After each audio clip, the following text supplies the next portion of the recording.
اس کا جواب سورہ بنی اسرائیل میں گزر چکا ہے۔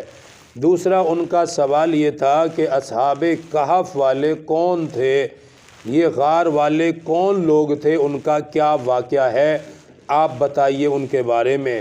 تیسرا ان کا سوال تھا ذوالقرنین بادشاہ کے بارے میں، جس نے مشرق مغرب کے انتہا تک سفر کیا اور یاجوج ماجوج جیسی شریر قوم کے لیے انہوں نے ایک بڑی دیوار کھڑی کی تھی کہ وہاں کے رہنے والوں کو یہ تنگ کرتے تھے، تو حضرت ذوالقرنین علیہ السلام نے ان کے لیے دیوار کھڑی کی اور قیامت تک وہ دیوار ان کے لیے ہے، اس کو وہ گرا کر باہر نہیں آ سکتے۔ قیامت جب آئے گی تو وہ دیوار گرے گی، وہاں سے پھر یاجوج ماجوج پوری زمین پر پھیلیں گے اور یہ ایک فتنہ برپا ہوگا زمین پر۔ تو یہ مضامین اللہ سبحانہ و تعالیٰ نے اس صورت مبارکہ میں نازل فرمائے ہیں۔ اس میں ایک اہم ترین مسئلہ یہ بھی بیان فرمایا کہ نبی پاک صلی اللہ علیہ وسلم کو یہ حکم ارشاد فرمایا کہ آپ جب بھی کسی کام کا ارادہ کریں تو یوں کہا کریں کہ انشاءاللہ ہم یہ کام کریں گے، یا انشاءاللہ کل میں ایسا کروں گا، یا میں کل تمہیں اس کا جواب دوں گا۔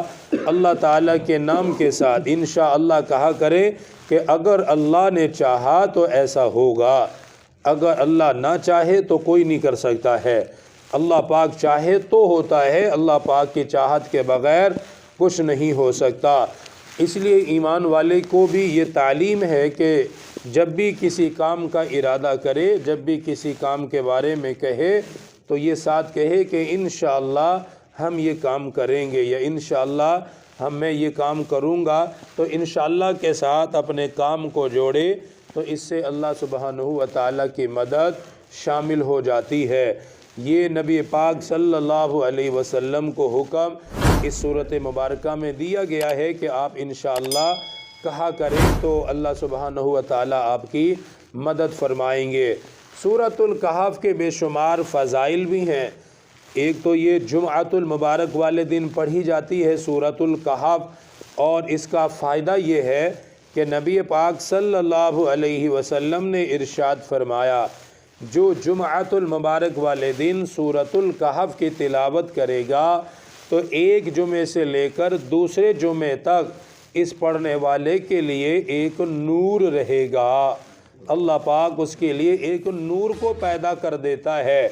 دوسری حدیث میں ہے نبی پاک صلی اللہ علیہ وسلم نے فرمایا جو جمعۃ المبارک والے دن سورۃ الکہف کی تلاوت کرے، یہ سورت اپنے پڑھنے والے کے لیے قیامت کے دن ایک نور بن کر ظاہر ہو جائے گی، اور جب یہ نور بن کے ظاہر ہوگی تو قیامت کے اندھیرے دور کر دے گی اور اپنے پڑھنے والے کے لیے جنت کا راستہ روشن کر دے گی۔ ایسی اس کی فضیلت ہے۔ ایک اور حدیث میں حضرت ابو درداء رضی اللہ تعالی عنہ سے روایت ہے کہ نبی پاک صلی اللہ علیہ وسلم نے ارشاد فرمایا جس آدمی نے اس کی پہلی 10 آیات یاد کی زبانی، 10 آیات کوئی مشکل نہیں ہے، بالکل آسان ہے 10 آیات پہلی اس کی ہر مسلمان یاد کر سکتا ہے اور کرنی بھی چاہیے۔ فرمایا جس نے اس کی 10 آیات کو یاد کر لیا اللہ سبحانہ و تعالیٰ اس کو دجال کے فتنے سے محفوظ فرما دیں گے۔ یہ مسلم شریف میں حدیث مبارکہ موجود ہے۔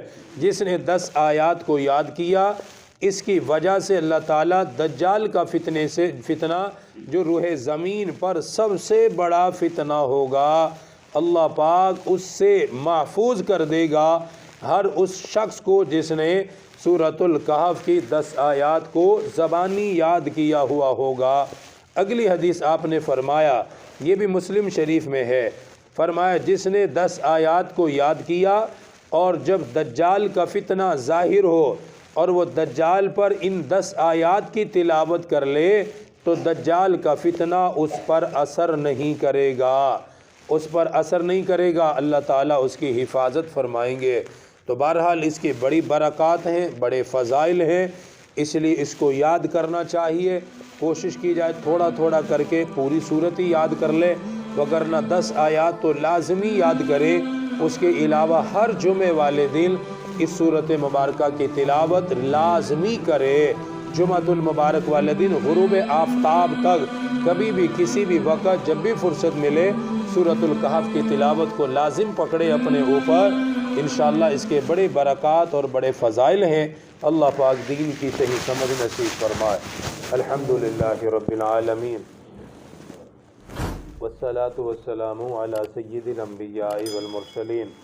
ربنا آتنا فی الدنیا حسنہ وفی الآخرۃ حسنہ وقنا عذاب النار وقنا عذاب القبر وقنا عذاب الحشر وقنا عذاب المیزان۔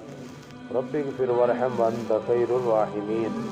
صلی اللہ تعالی علی رسول خیر خلقہ۔